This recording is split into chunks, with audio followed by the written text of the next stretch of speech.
Nawood? A name that doesn't just stick in your memory, it claws its way in, leaving you questioning everything you thought you understood about heroes and villains. In Skeleton Crew, Nawood wasn't just another antagonist, he was the perfect contradiction. A man who blurred the lines between right and wrong, forcing us and the young heroes to confront the uncomfortable truth about the galaxy. It isn't fair, it isn't simple, and people don't fit neatly into boxes.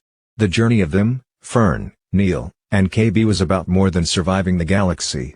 It was about understanding it. About growing up. And at the heart of that lesson was Nawood. At first, he seemed like someone they could trust. Charming, resourceful, and capable. Someone who offered safety when everything else felt uncertain.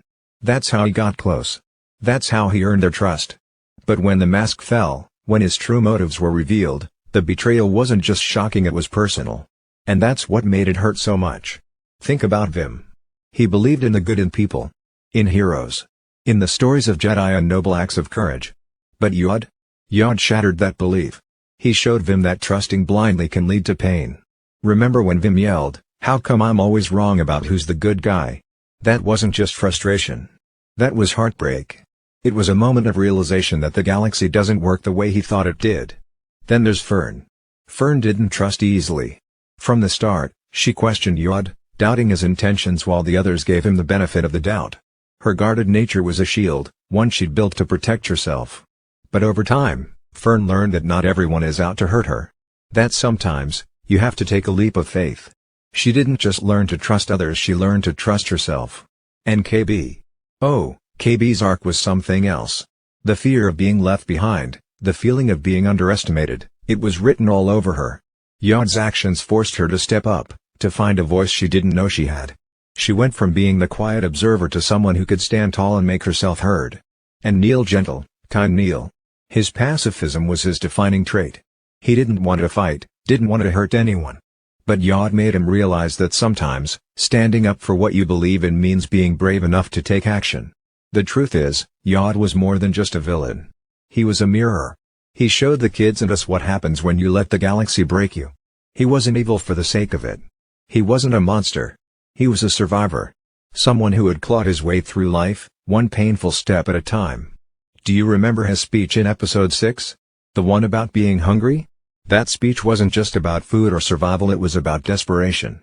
About a lifetime of fighting to stay alive in a galaxy that gave him nothing. Nawood's cruelty wasn't born out of malice. It was born out of necessity. But even in his harshest moments, there was humanity in him. When KB fell from the sky, Nawood didn't smile. He didn't gloat. He simply said, "She'll never make it." Not with joy, not with anger, just quiet acceptance.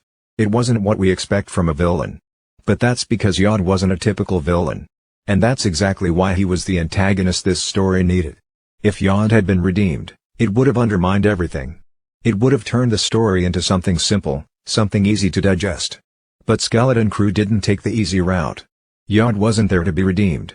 He was there to challenge us. Think about it. Redemption is a big theme in Star Wars. From Anakin Skywalker to Ben Solo, we've seen characters come back from the darkness. But Nawood stayed in the gray. He forced the kids and us to accept that not everyone gets a redemption arc. Some people are just complicated. When everything fell apart for Nawood in the finale, he didn't fight back.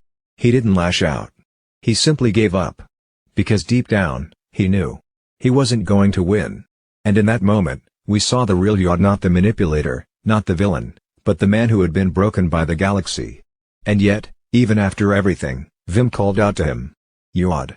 He shouted, not with anger, not with hatred, but with understanding. Because Vim had grown. He'd learned. He'd seen that Nawood wasn't just a bad guy. He was a product of the galaxy, a reflection of what could happen to anyone who lost hope. This is why Nawood's story mattered. He wasn't a lesson in redemption. He was a lesson in empathy, in understanding that people are more than their worst decisions. That even in a galaxy as harsh as this one, you can choose to see the good or at least the potential for it. So, what does Nawood teach us? He teaches us that the galaxy isn't black and white. It's gray. And it's in that gray area where we learn who we really are. Now, here's a question for you. In a galaxy like this, where nothing is simple, do we need people like Nawood to challenge us? Or do we need more people like Vim, Fern, Neil, and KB, people who choose to see the light, even in the darkest places? Let's talk about it. Drop your thoughts in the comments. Share your perspective. Because in a galaxy this big, every voice matters. And hey, if this story made you think, if it made you feel something, don't forget to like the video.